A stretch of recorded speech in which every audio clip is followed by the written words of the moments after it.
We're into the month of May. Is it time to say sayonara to some of our slumping sluggers?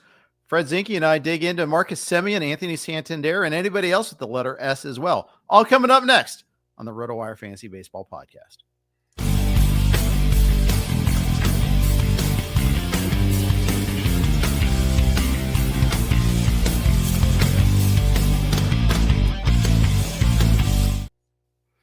Hey, everybody. Welcome to the RotoWire Fantasy Baseball Podcast. Jeff Erickson here with Fred Zinkie. We are going to talk about slumping sluggers. It's a little late to be early, but it's still, but not really. It's still early. It's 1 month into the season. We're in the first week of May. We're going to talk about some slumping sluggers, and is it time to say goodbye to them there? First, we're going to hit some breaking news. It's literally breaking. The LA Dodgers, Teoscar Hernandez hitting the IL with the left groin strain.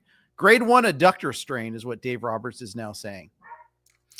Okay, so grade 1 sounds not too bad. So maybe if you have Teoscar, you were already bracing, I think, for the IL stay yesterday. Especially we know how cautious the Dodgers are going to be with injuries this year, every year. Yeah. So maybe this is only, we'll see. Maybe it's only 2 or 3 weeks. We'll see. But for now, you need a Teoscar replacement. I think everyone probably, like I said, everyone probably knew about it enough to have a Teoscar replacement for this week. Well, no, it happened yesterday, right? But it happened. Oh yeah, it did. Never mind. I was thinking it happened Sunday. You're right. Oh, you're screwed. Yeah. This is a good example of why you need to have like a couple hitters on your bench, maybe a utility type guy. You know what I mean? Have your bases covered. Right. I'll give full shout out to Jeff Zimmerman. When I managed some teams with him for a couple of years, he taught me that lesson really well. Is like if at all possible, try to have your bases covered going into the week. As far as having like an outfielder on your bench or a way to get an outfielder into your lineup, you can move people around, things like that, in a corner and a middle. So hopefully everyone who has Teoscar, at least in NFBC leagues, can get him out by Friday. Yeah, and that's just the thing with the NFBC. It's always tough to cover for all these possibilities, especially with no IL spots. That's it. But especially early on, I typically like to get a ton of pitchers on my reserves to start the year. You know, I'm not quite full the robot there, Phil Dussault, who goes 7 pitchers on his reserve to start the year. But at the very least, you need some multi-position players there to kind of make that work. But, you know, even in the first week of the season, you can kind of run into problems with injuries there. And then now this time of year, I like to have one guy that can cover middle, one guy that covers corner, one guy that covers outfield. Yeah, the guy who's been saving me so far this year has been Zach McKinstry. I have him on a bunch of teams, and he's shortstop, third, and outfield. I think he's not first or second, but shortstop, third, and outfield, I'm pretty sure is what he is. And that's been pretty, like, I've been able to move. I have him on a bunch of teams. He hasn't been amazing, but he's fine. I think he's hitting over 300. So he's just been so valuable to me. Every time I have a midweek injury, I can kind of just move him around and find my way from there. So that's been really valuable for me. But you're right. If not, there are some weeks where I just chance it, where I'm like, hey, I don't want to drop anyone off my bench. Like, I'm just going to chance it that none of my outfielders get hurt this week, or maybe none of my infielders get hurt this week. But yeah, you're playing with fire when you do that. Yep. So he'll be inactive for a while in the case of he being Teoscar Hernandez. If that's a little further up, a follow-up comment from Dave Roberts. So I'm kind of curious to see who they call up. We got a question in the comments. Is it going to be Dalton Rushing? I haven't seen no, the answer is no. It's James Outman. He arrived at the ballpark today. This is David Vasse, I think is how it's pronounced. He hosts Dodger Talk on AM 570 LA Sports. I'm sure everyone's going to be reporting that. I just saw David's tweet first there. So, looks like James Outman, who is a true outfielder as opposed to Rushing, who is a catcher. They might try to get some outfield spots out there. But does that maybe accelerate the pace for Rushing? That is the question. I don't know if that happens or not, Fred. I don't think so. I think they'll probably just mix and match. Maybe Enrique Hernandez plays a little bit more. I was looking at him, like, he has 5 homers this year. Batting average is super low, but so is the BABIP. But he is striking out more than he ever has before. But he can be a little streaky. And maybe Enrique Hernandez plays a little more. Maybe Outman's going to play some. No, I don't see this necessarily as something that changes things for Rushing. Yeah, I probably don't either. Unfortunately, I do have rushing in a couple in a keeper league in one league, and I think one of my DCs as well. So would like to see that, but probably won't. Jeff, just say it. You don't see them rushing him to the majors over this injury. Hey, that's all you. That's all you, my friend. I was waiting. It was just hanging out there. It's like, Jeff, I'm a recovered puncher. Yeah, right. Yeah, I haven't recovered. There's no way I've recovered. That's a total lie. Yordan Alvarez to the IL. This is frustrating. Go ahead, say it. I tell them your story. I know. This will be therapeutic for you. No, not going to do it. Fernando Tatis is just the betting favorite now to win the NL MVP right now. So, or at least I think that was a straw poll done, not necessarily a betting favorite, but nonetheless, annoying. Yeah, I mean, he's off to a slow start. I haven't seen I think there's no timeline yet, right, for Yordan Alvarez. This could just be a short IL stint. We don't really know yet if this has been plaguing him or if it's unrelated to the fact that he's been off to a slow start this year. You know what? Like, I thought about your lament that you passed on Fernando Tatis for Yordan Alvarez, and I think what I'll say is, so just between the slow start and the injury, I think it's almost impossible that you're going to get what was he, pick 15? Is it pick 15, 16? Yeah, 15, 16. I think it's almost impossible that he's going to meet your expectations. Nope. As pick 15, 16. Like that just seems unlikely. You need 30 homers from him and the batting average to get back up to 280 or something. And I just don't see that happening. But I will say, like, him versus Tatis, like right now it's like Tatis by a landslide, but I always do think of I was going to mention to you once we got on air, like I say this story to my kids so many times that all I say now is the Chinese farmer or the Taoist farmer. Everyone tells a story about that old story about lots of people listening will have heard it. The horse runs away and everyone says it's terrible. And he says, we'll see. And it brings back the 5 horses. You know that story probably, Jeff. So, it goes back and forth. Like it's the whole story of, sometimes you think things are good or bad, or you regret certain decisions, and we'll see. Like Fernando Tatis has a lengthy injury history himself. He is certainly right now. You regret the decision. I totally get it, but we'll see where things go with Tatis. Maybe by the end of the year, who knows? Maybe he'll have had his own time on the IL, and maybe Yordan Alvarez will have had a really great summer. So right now you're kicking yourself. I totally get it. Odds are really good that you'll regret that pick, but let's just see where things go with Tatis from here. All right. That's just me trying to make you feel a little bit better, but it is true that happens. Like we've all been there, where you're in every sport, where you're a few weeks into the season, you're like, oh man, why did I pick this guy over this guy? It was so dumb.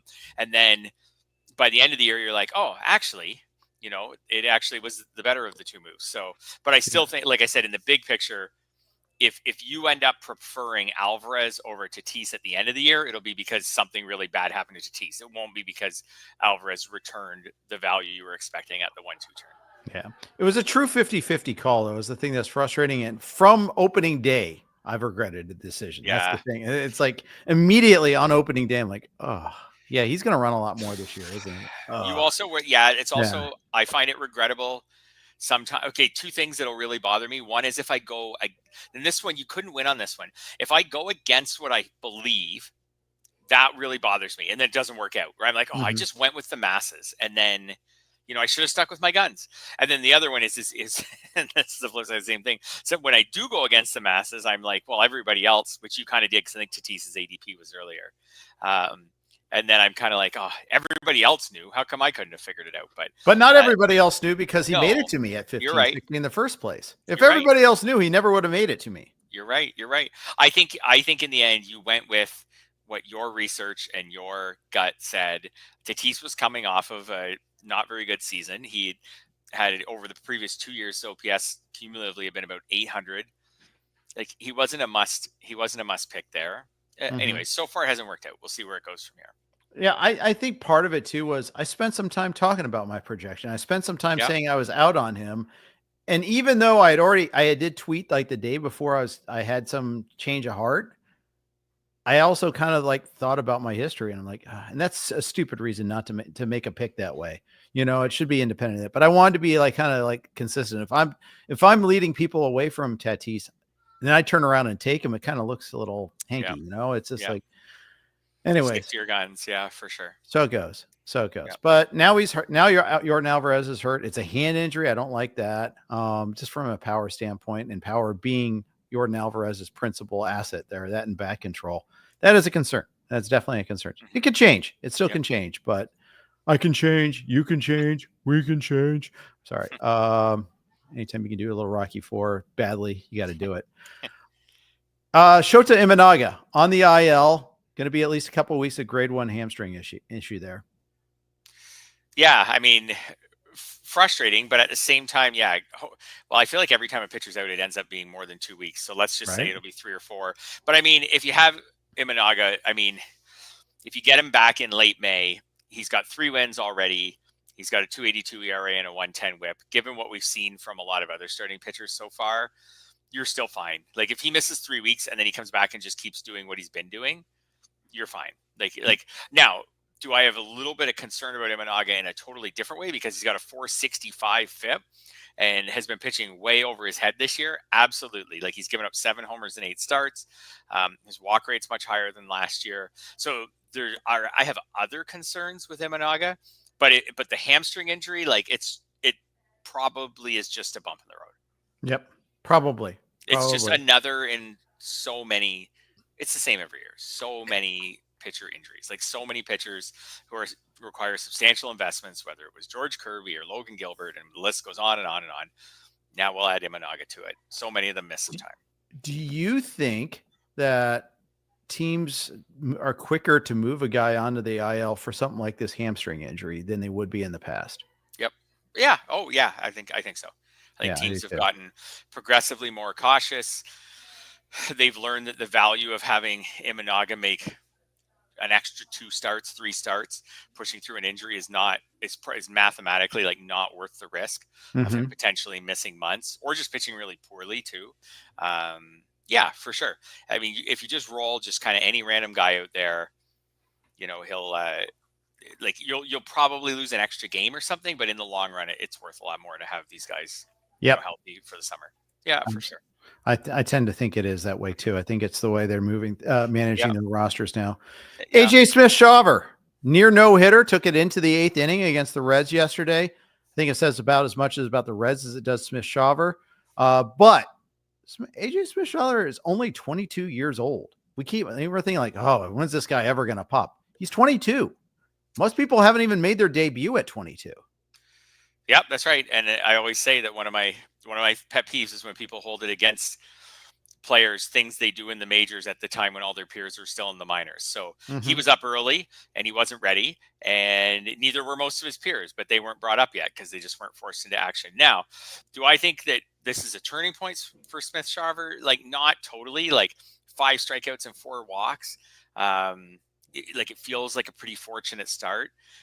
Overall, I see the K to walk is basically 2 to 1. Like, I think Smith-Shawver is intriguing enough at his young age and what he's done so far this year that I would want to have him on my team. But I don't think we're there yet where we say like, oh, this guy could be in your lineup for the next few weeks or months. I agree with you on that. But that said, he does get the Pirates in his next start. We like that. Definitely a good start there. And then home start against the Nats. He misses the Red Sox. That's not so bad. That's fine. Yeah. And we'll see when Strider comes back. You know, Strider's making some good strides, so to speak. He's making some things that are working in his favor. He's starting to throw, but it's going to be a couple more weeks. I think Bryce Elder is the guy that loses the spot. We'll see if I'm right about that. I think Elder should lose the spot for Smith-Shawver. And this isn't a Schwellenbach situation. Smith-Shawver is going to be like an average pitcher, I think. I don't think he's going to be an ace. I don't think he's going to be a number 2 or even number 3. He's going to be a good streaming starting SB4 for his team, and just someone you can stream that you can stream. Yeah, I totally agree. I think he was on waivers in pretty much every league on Sunday. So if you found him and you get a couple starts out of him at least, I think when, like you were talking about Bryce Elder, I think it's basically a situation where it's Smith-Shawver against himself at this point, as far as who leaves the rotation. If Smith-Shawver is pitching well, or at least well enough, he'll stay. And if he's not, then for the sake of it, because again, he is 22, if he's not pitching well, then he's the guy to go. Bryce Elder's just hanging around. He's just a guy hanging around if they need him. Yep. Right now they do. Yep. Agreed. Yeah. Evan Carter getting the call from the horrible Texas Rangers lineup there, a team that fired their quote unquote offensive coordinator. Are you interested in Evan Carter? Will you get Carter? Oh, I like that. Thank you. Probably someone bids more for him than me. I don't know. Actually, I have some teams with a lot of fab left. Evan Carter was not tearing it up even in the minors this year. No, he wasn't. 21 games in the PCL, 749 OPS. Like, I'm feeling low bid. Like, I don't know, 20, 30. If he has a good week, 50. That's what I'm kind of feeling, which probably doesn't get him. Like I said, I do have some teams with a lot of fab left. But I mean, the runway's clear for him. Texas' offense has been so bad. I think the start this week, they were 29th in the majors in runs scored. The advanced metrics agree, I think it's not a fluke either, especially against right-handed starters. It's been a real dumpster fire, and we're going to get into one of those, a couple of those Rangers actually coming up soon. Yeah. So, I mean, if Carter can hit, he's playing. And he's in 7th in the lineup tonight against the Red Sox, by the way. Yeah. He can steal a few bases. I just know. I'm not totally convinced that he's going to have success. I guess for me, it'll be like, it's not a Nick Kurtz. Like, Nick Kurtz didn't have to do anything the first week he was up, and he was going to get big bids. Yep. Carter, there's probably, I think for me, you and everyone else, there's a big difference between Carter hits 2 home runs between now and Sunday night, and Carter hits 150 with no home runs between now and Sunday night, at which point then he might even just be like a single dollar digit bid. Exactly. Yeah. By the way, in that one there, Josh Smith is playing first base, leading off tonight for the Rangers. They sent down Jake Berger as well, so we'll have a lot to talk about. Berger's another guy on our list. Jock Peterson's been horrible too. Another guy on our list. Jock Peterson's been so bad. Did I even put him on the list? I think I didn't even bother. I think he's been so bad. No, you didn't, right? Yeah, because I was like, he's a drop. I didn't even put him on the list. I was like, he's a drop. Because you don't even get a position with Jock Peterson. Agreed. Yeah. It took him like a month to get his first RBI. It's so weird because Peterson was so good last year. So good. Yes. There's just things in baseball that you just cannot see coming. Like, not only was he good last year, he'd been at least solid like for several years. So he's a career 800 OPS, even with this slow start to the season. So it just turned 33. Like, he's not that old. Like, this has just been, just a horrendous start. A lot of bad luck with Jock Peterson. Like, he's still someone I'd be keeping an eye on, but like you said, the lack of position eligibility and the slump, to me, he's not a guy who I would pick back up unless he starts hitting again, and I have room for him in my lineup, obviously. Absolutely. All right. That's enough news and notes. For more, go to rotowire.com to see the whole news feed, especially with any like pre-lineup roster moves or things of that nature. Our projected our lineups page is huge, especially when you're doing DFS. It's always very helpful for that as well. So check that all out for yourself. We are on the Blue Wire Network. Here are their ads. Thank you for your patience there. Thanks to the Blue Wire Network for hosting us there. It's time for our topic of the day. Sayonara Sluggers. Sluggers that were over a month into the season.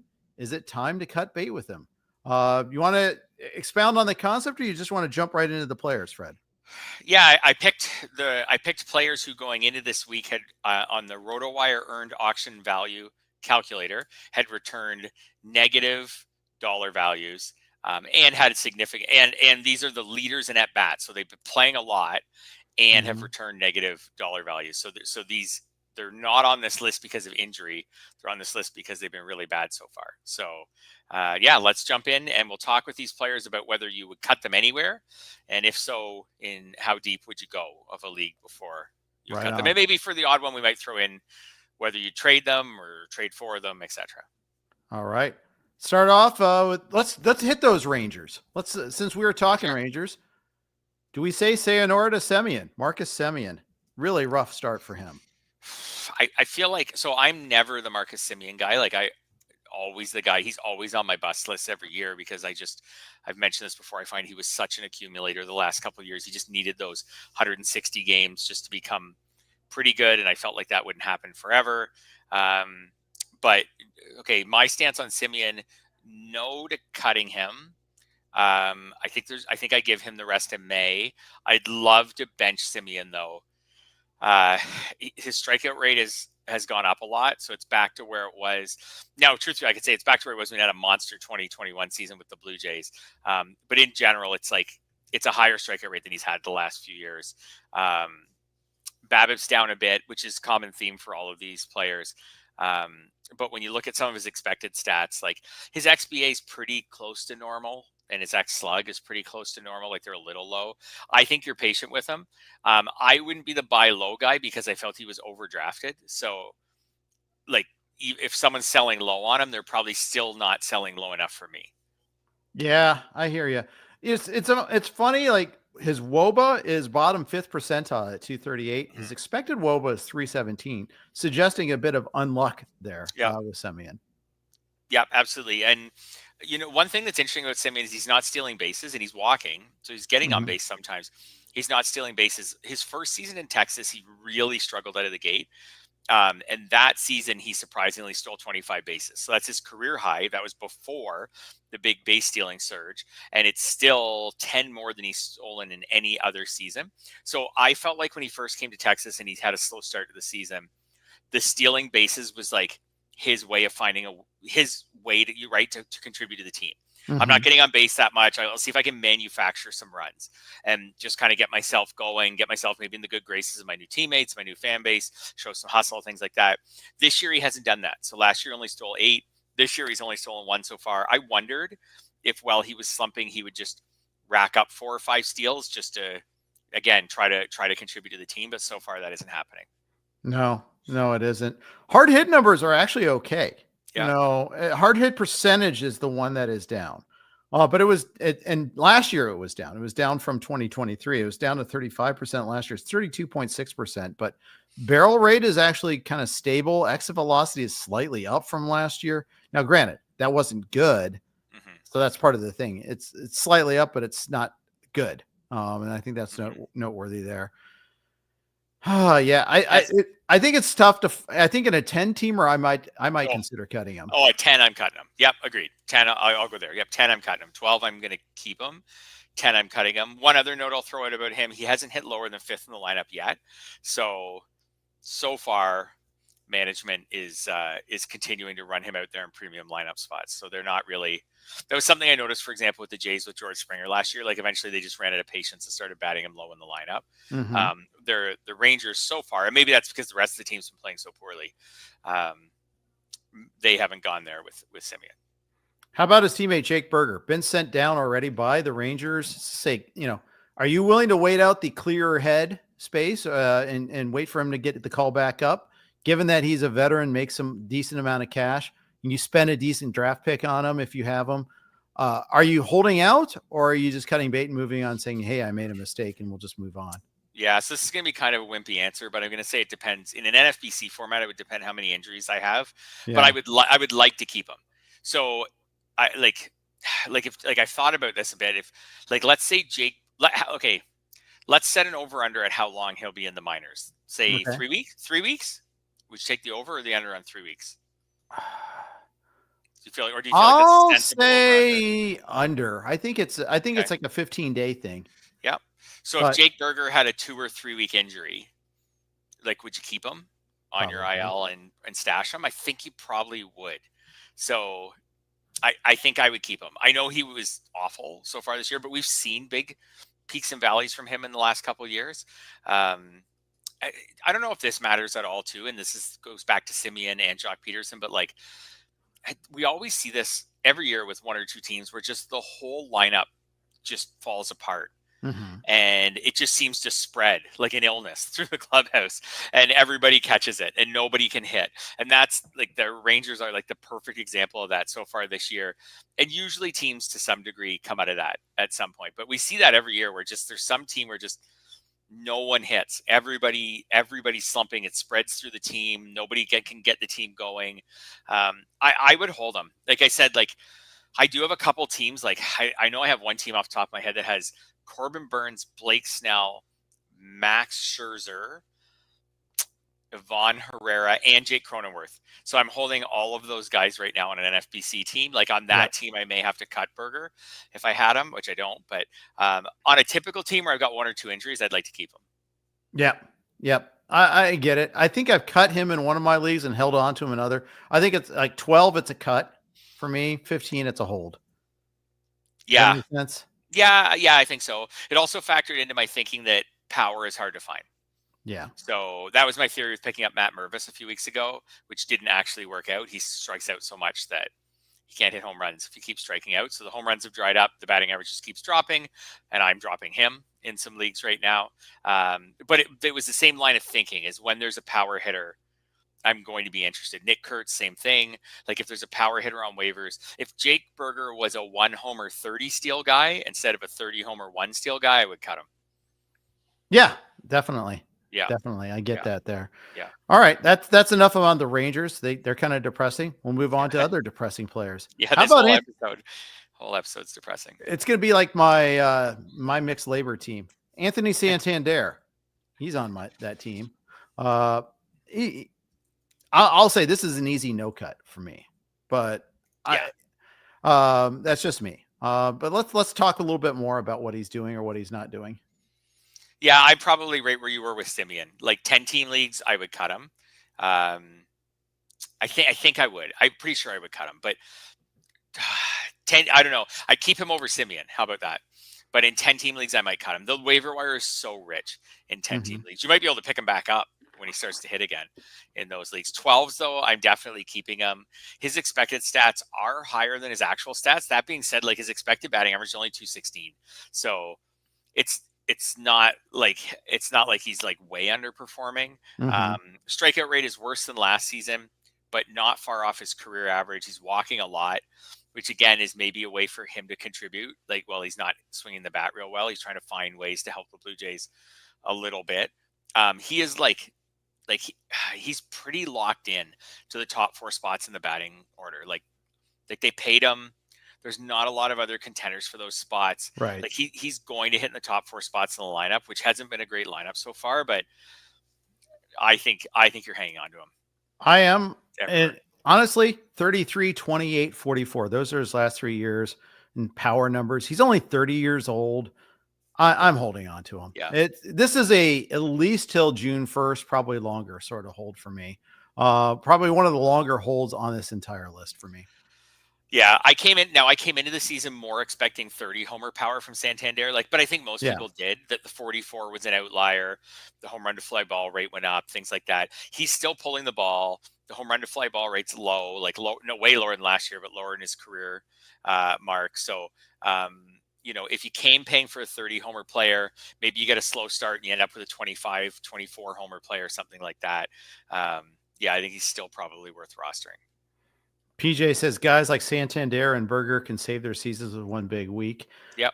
I am more willing to give patience to Santander than Burger, I think. Yeah. But I think it's just a longer track record. And I think that's why. I think also Burger, before he went down to the minors, he was hitting way down in the lineup. I think that, like I say, that has to factor in that Santander hits right behind Vladdy.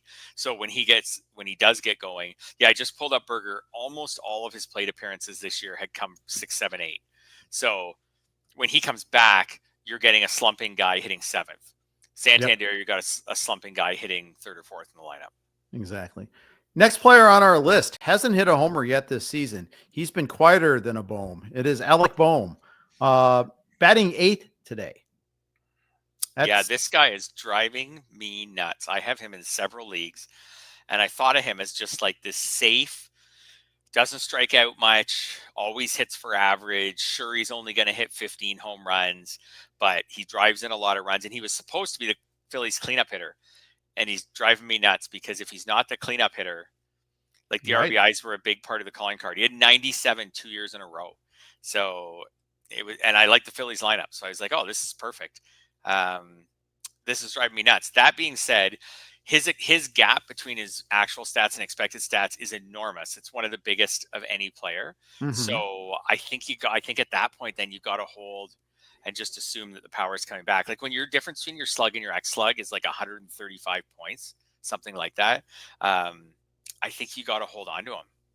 Yeah, I think so too. I have been benching him even in 15s. I've been moving him in and out of my lineup in 15s. Like in 15s, sometimes you don't have a guy to bench him for, so you just have to ride it out because you're like, oh, I just don't have anyone who plays every day to put in my lineup. But in 15s, in some of them, I've been able to move him in and out of the lineup and at least like lessen the damage he's doing to my team until he starts to get on track.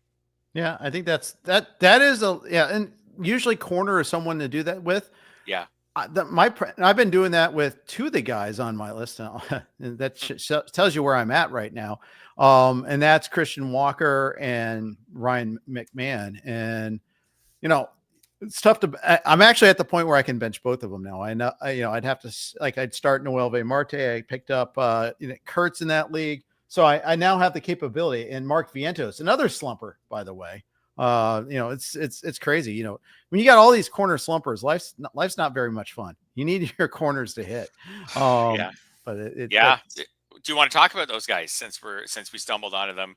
Christian Walker, would you cut him in some leagues? I would not yet. He's the earliest draft pick I think we've talked about so far. I think he was earlier even than Semien and Santander are pretty close. Probably right around where he was. Yeah, he's probably right around where they went. Bench, yes. Cut, no. 10's easy cut. 12 easy cut. Yeah, easy cut. I don't know, man. He's had so many big streaks in the past that I have a hard time cutting him. But I get it. 34-year-old first baseman. He could be hitting the Abreu cliff. It's possible. Just 10s. Like he's just. I feel like I can replace him in a 10. So 10's easy cut. 12s, I guess I give him a couple more weeks. The strikeout rate is like way up, which is really concerning. Everything looks bad. Like everything with him, like he's actually playing poorly. Like he's not just unlucky.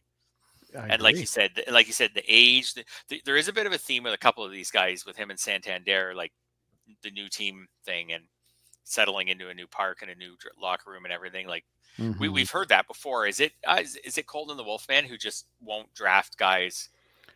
I think it's more the guys that sign a big deal.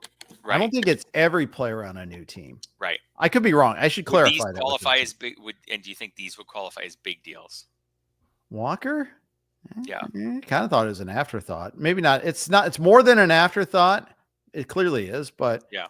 It's not like he's a prized guy, but maybe it's all guys in new places. Maybe it's the new places part that's part of it, not just the contract itself. Yeah. Ryan McMahon is, and I feel like I would cut Ryan McMahon. Yeah. So I'm glad you said that because I tried to this week. Yeah. I just got outbid on the hitters that we were trying to add for him. It was a limited number of hitters. I wasn't going to do it just for anyone. Yeah. Especially because they have a 6-game homestand this week. Although we'll see that got the Tigers Rockies is rained out for tonight. So just a heads up, they're at probably make it up as part of a doubleheader tomorrow or Thursday. And when you do that, then there's a risk of a guy like McMahon sitting one of those games because he's already starting to sit more. Yes, absolutely. I did say someone asked me about McMahon at the beginning of the week, and I said, like, they're home all week. Like, if you want to give him one last shot, this is the week to do it. And if he doesn't come through this week, then I think he's gone. I would already be out in 12s and in 15s. Yeah. And in 15s, like you said, I'm not forcing the cut, but I'm probably cutting him. And because there's just so many factors, like he's playing poorly. He's not just doing poorly, he's playing poorly. And then the Rockies are so bad. I know you do all the paste eater jokes and things like that, but even when the Rockies are paste eaters, they can hit, at least at home. They can hit at home. This year, they're not even hitting. I think they went into the week last in runs scored. So they are. They're last in runs scored right now. That is remarkable for a team with that home park to be last in runs scored. Yeah. So you can't use them on the road at all in such a terrible lineup. And then you're not even excited to use them at home.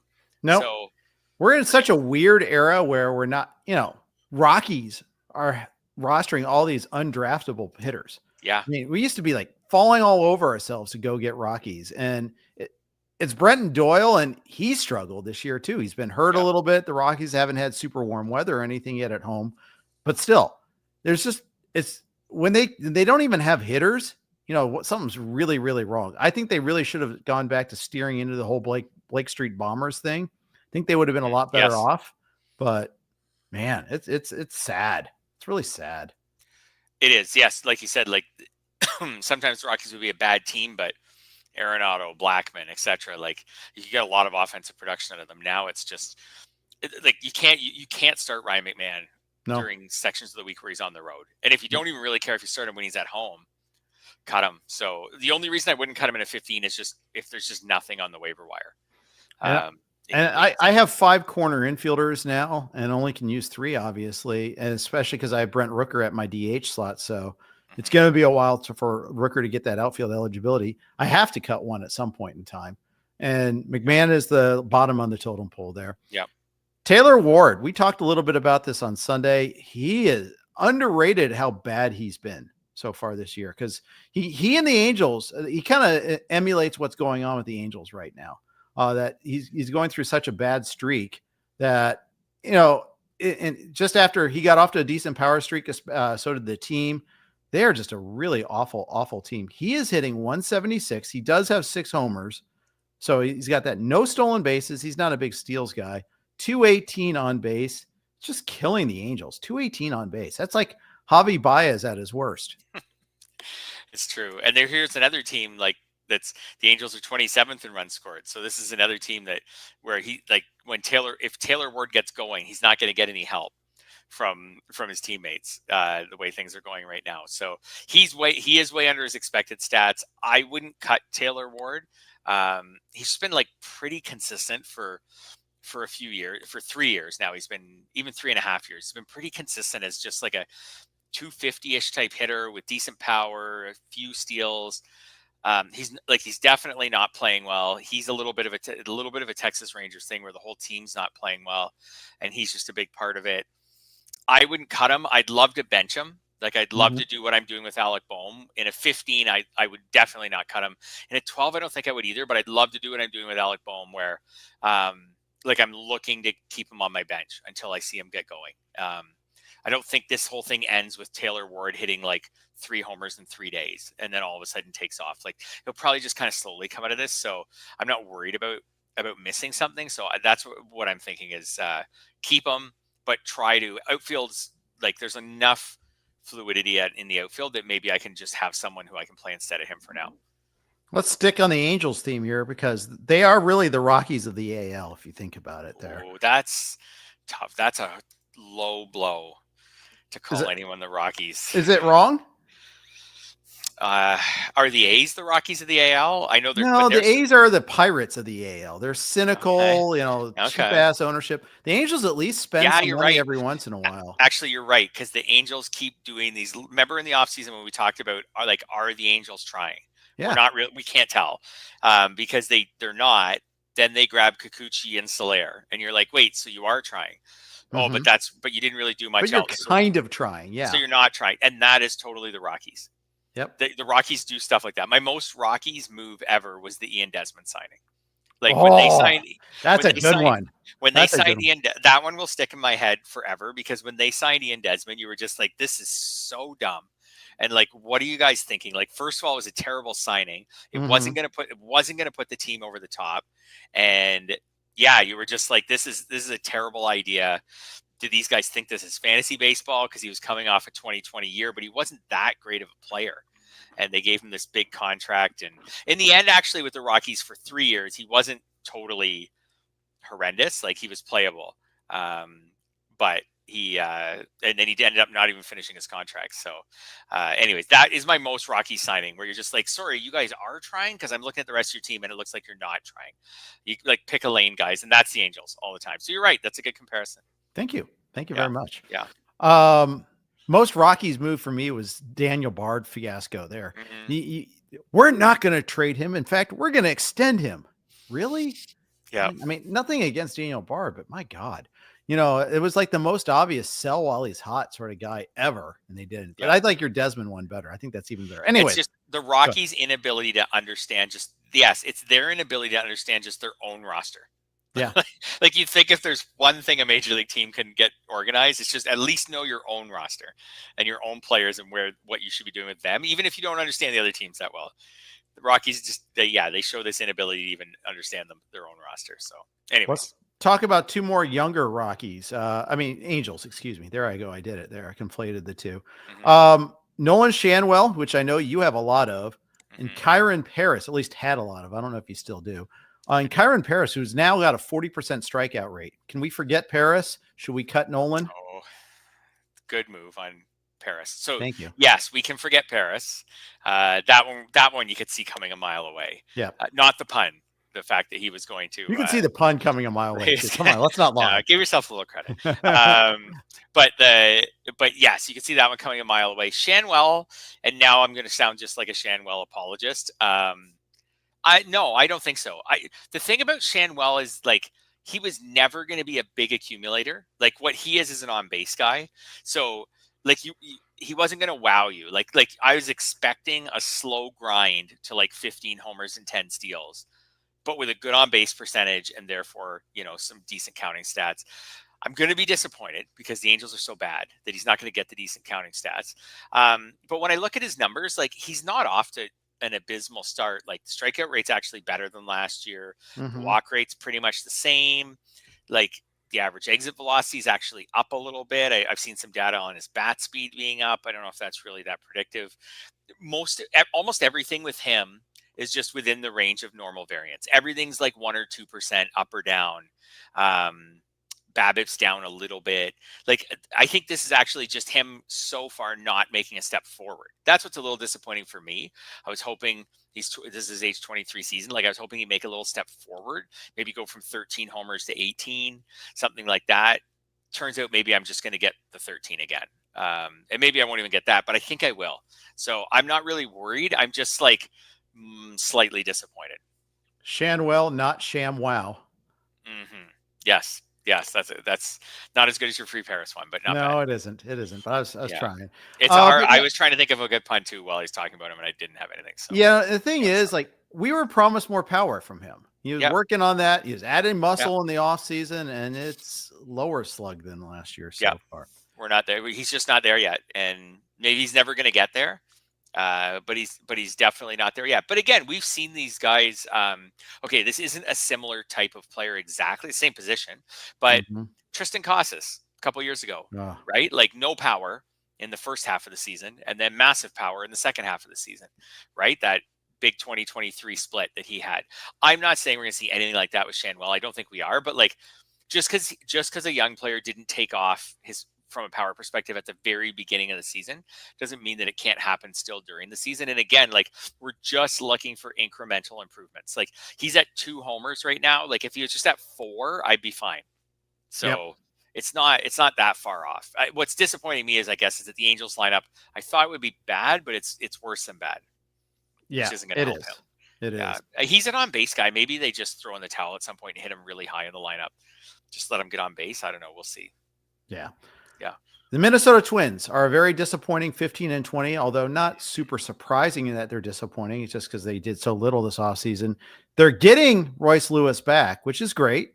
He's going to be the DH to try to protect him a little bit more, perhaps. But sitting right there in the cleanup spot is Carlos Correa. And this is another guy that was just barreling everything in spring training to the point where some people were doing some I drafted Carlos Correa victory laps. I did see those on Twitter a little bit there. He is hitting 216, 256, 304. Just brutal start to the season. No stolen bases. You never get stolen bases, but just 1 homer from Carlos Correa. 9 RBI from your cleanup hitter. Not great, Bob. No, and I'm in on cutting him in 12s for sure. 15s again. It comes down to like, what do you have to replace him with? Like he is still someone who plays every day. So we're back to Alec Bohm and some of these guys. But as far as like, I feel like you cut Taylor Ward and stuff. I feel like you maybe have to keep him, just get him onto your bench. Carlos Correa's ceiling is just so low. Like this is a guy who doesn't have more than 65 RBIs in any of the last 4 seasons. Well, 3 seasons going into this one. 70 runs scored was his high. Like a good version of Carlos Correa is like a 20 homer guy, 22 homer guy. Like you said, absolutely no steals. The ceiling for Correa, that's why I'm willing to cut him in 12s. It's just the ceiling is so low. Also Correa spends time on the IL every year. Yes, he does. So, and he hasn't yet. And he hasn't yet. So you've soaked up all this poor production, and you're probably still waiting to eventually soak up an IL stint. Yeah, So that's just the thing. Yeah, I'll it's get out super now. frustrating. There's nothing to like blame it on. It's just he's just been bad. Yeah, yeah. They haven't been good. They're another team that like has been disappointing. They're 19th, tied for 19th in runs scored Yeah. so far. Yeah, their team's been disappointing. Maybe Royce Lewis coming back makes a big difference. They'll maybe eventually get Matt Wallner back. Like I still looked at their lineup at the start of the year and I was like, oh, this could be pretty good. Correa is just a guy who's a lot more valuable in real life than he is in fantasy because he plays good defense. The fact he doesn't steal bases doesn't hurt a real life team like it does a fantasy team. So we just have to get away from that. In fantasy, he's not that valuable, even when he's playing well. He did have a nice season last year. Again, though, 86 games because he always gets hurt. I'm out. 12-team leagues, I'm cutting him. Yep. In fact, in 12-team leagues with Fab, I'm cutting him, and I'm hoping someone spends a lot of money to pick him back up because he's got a name. Right. Yeah. Let's take some money out of the pool. Yeah. Andrew Vaughn. We keep thinking this is the year Andrew Vaughn is going to finally fulfill that potential.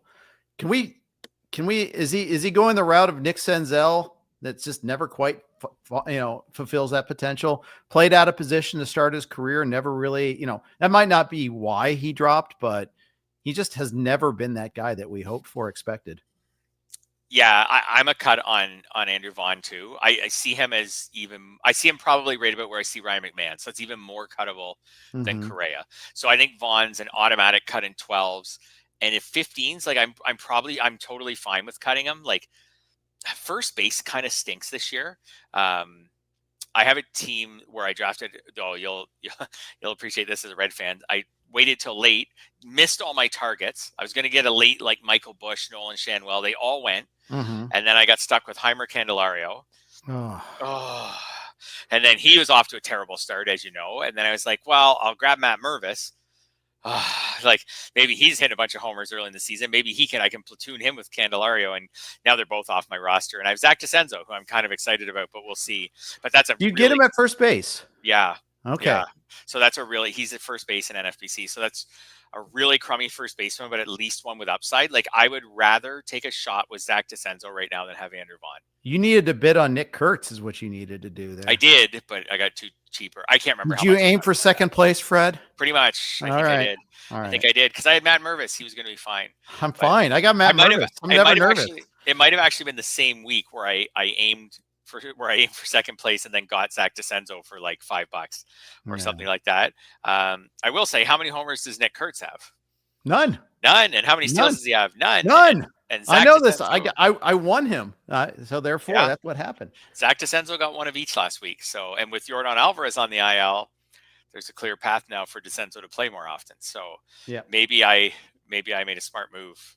Maybe getting him for $5. But anyways, I would drop Andrew Vaughn for someone like that.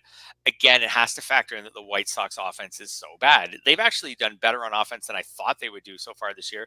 They're still 24th in runs scored. So like this is a team that could easily be even like 30th or close to it at the end of the season in runs scored. So again, the upside's so limited. There's no steals. Andrew Vaughn is a career 249 hitter, so he doesn't help your batting average, and his team stinks. So it's hard to imagine him scoring or driving in too many runs. No, I'm out. Our Marlins guy, PJ. I only say it because I just want to give him credit because I forgot his name the other day when I was giving him on the Sunday one. What if Vaughn gets traded to the Red Sox? And first of all, the Red Sox are signing Anthony Rizzo, so that tells you that how desperate they are at first base. Because Rizzo, he's going to take a while to ramp up, I would think. At any rate, with Cassis out for the year, they need anything. So I get it there, but I can't believe Devers isn't going to try to play first. That they're not going to work on that. They said that this afternoon that they're not, and I was pretty surprised by that. I thought, why not? And then that opens up Roman Anthony opportunities because you can bring them up and just kind of start moving guys in and out of outfield and DH. Exactly. And you just start, like Anthony's an outfielder, but maybe DH is like once a week, and just a bunch of guys DH once or twice a week and move guys around. Anyways, I was surprised they didn't at least have Devers start fielding balls at first base and just in practice and see where it goes. But they said they're not. So I guess it's Anthony Rizzo time eventually. It may never be Anthony Rizzo time. Yeah, it might just be it doesn't. It could be like Joey Votto's storied Blue Jays career. Yeah. Yes. Exactly. Yeah. Yeah. That's a sad one.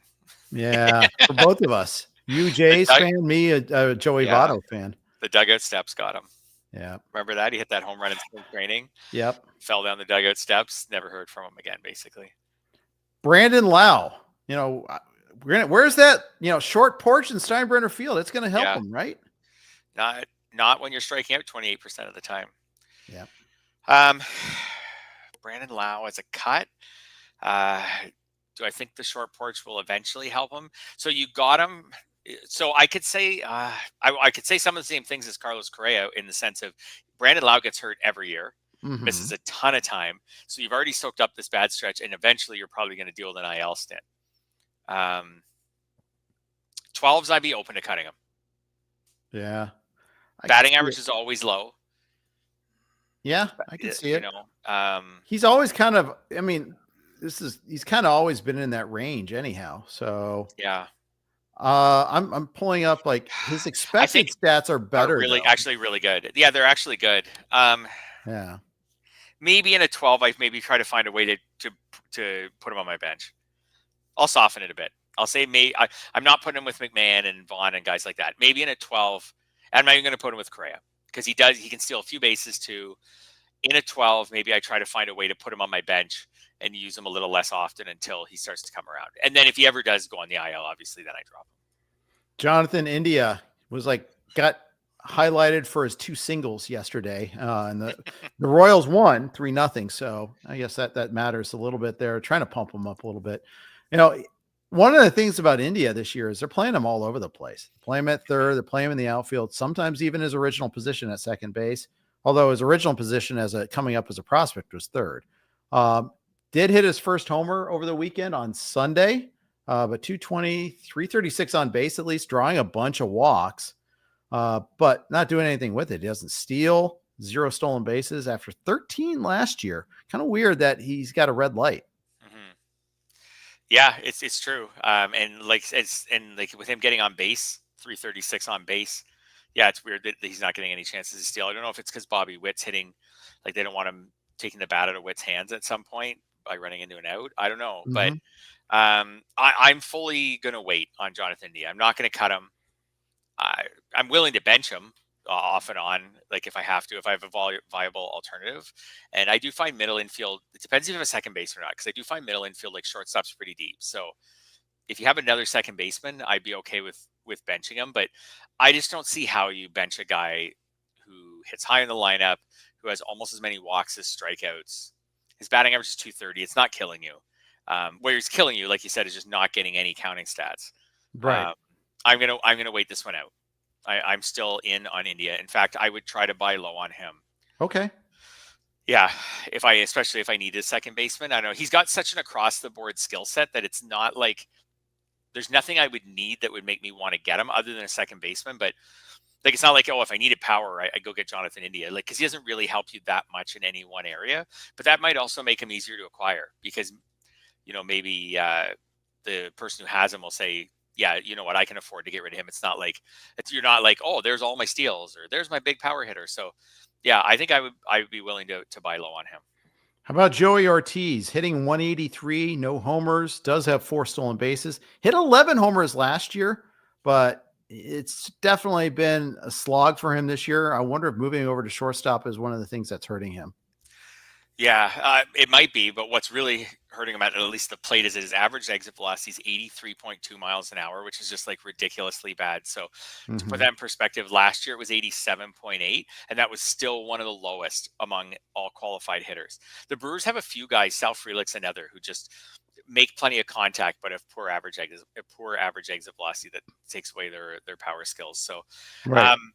Ortiz, okay, so I would cut well, I wouldn't even have had him probably in the first place in a 10. In a 12, I guess I would cut him because the ceiling's pretty low. Like it's like Schanuel. I would totally cut Schanuel in a 12. I just happen to have him in 15s. Because neither of these guys have a ceiling. Their ceiling is already replacement level in a 12 at the start during draft season. So you might as well cut them. In a 15, though, I'm going to hang on. I think he's going to come around.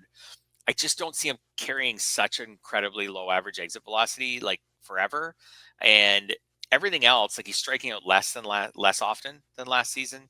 So he's got 4 steals. So, maybe he can find his way to, 15 steals or something like that this year. I don't know. I think in a 15 again. So I'll buy low on him too. So I buy low on Schanuel. I buy low on Ortiz. And where I'm saying like buy low is like in a 15, I should be able to get them for almost nothing. Would you buy low on Jordan Walker? Maybe as a throw-in. No, I'm kind of done with Jordan Walker. How old is Jordan Walker? Not very old. 20, almost 23. Well, yeah. But he still strikes out 30% of the time. He does, this year, which is actually the worst so far of any. Batting 8th a lot, including today. His ISO is 0.76. He's hitting it. He's just not hitting with authority at all. Yeah. Yep. I'm not a believer. I've never really was. I'm still not. I don't think the Cardinals totally are. They're trying to run him out there. I think they screwed him like the White Sox screwed Andrew Vaughn, like the Reds screwed Nick Senzel. Maybe. And the Astros are doing to Cam Smith right now. Oh, shots fired at the Astros. Just right at the Astros are just standing around minding their own business and just lump them right in with all these other teams and their past failures. Yeah. Yeah. You think you're going to hide over there, Astros? No chance. I'm coming for you too. I'm out on Jordan Walker. I'd be fine to cut him in anything if I had someone on the waiver wire that I liked. What about his teammate, Alec Burleson?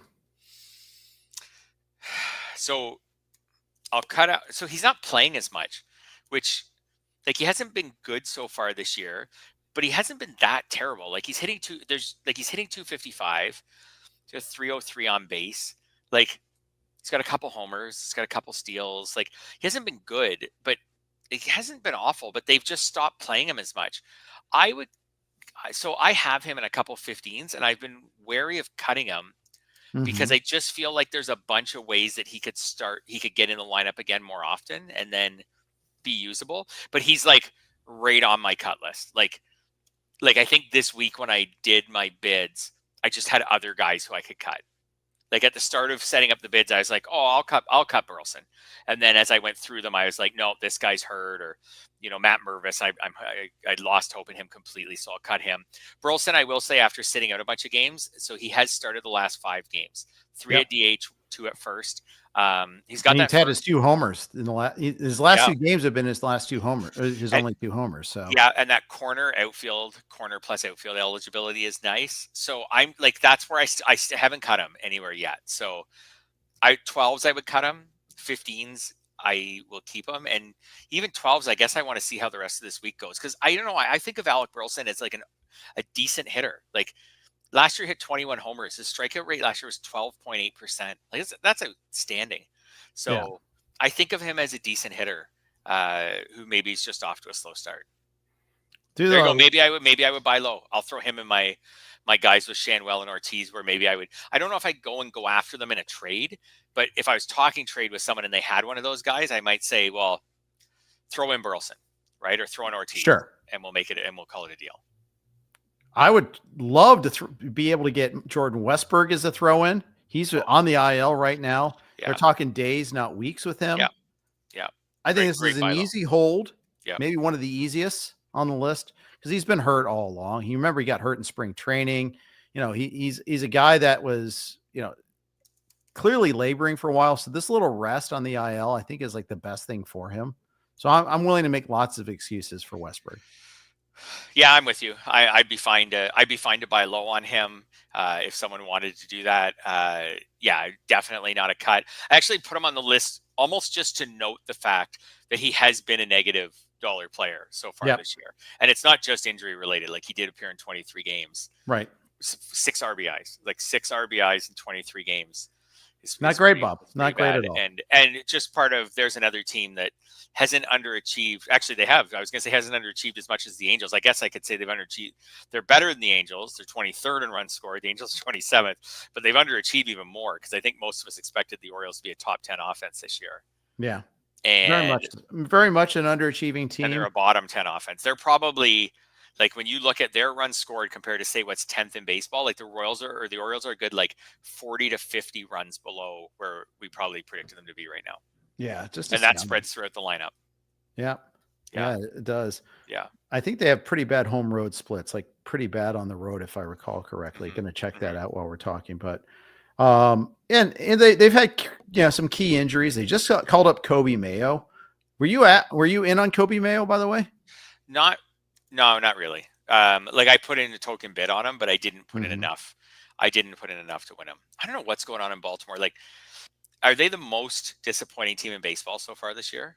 I would say. I think they are. Braves also. The Braves for sure are right there with them. I kind of think it's Baltimore. Like I don't know. Well, Like they're disappointing in their inactivity too. They're Yeah. disappointing in their actions or lack thereof.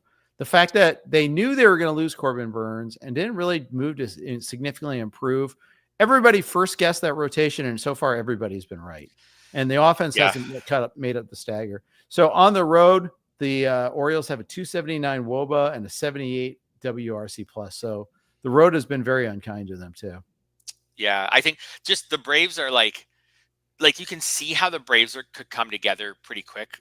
And they're 2 games below 500. Like they could be 500 again in no time, in 2 days specifically. The Orioles are 7 games below 500. Like they're a long way. They're a long way off, and the pitching's abysmal, and the offense is bad. Like I have some Adley Rutschman. That has been.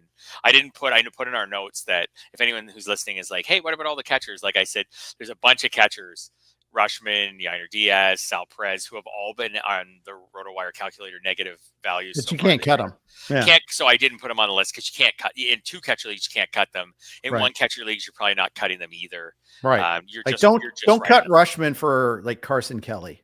Don't do that just because one's hotter than the other right now. Just don't. Exactly. But man, Rutschman's been really frustrating, and I'm getting Matt Wieters vibes as this goes along. I'm like, right? Like I was the guy who drafted Matt Wieters for years and was like, this guy is going to take the next step. And then he did backwards. Yeah.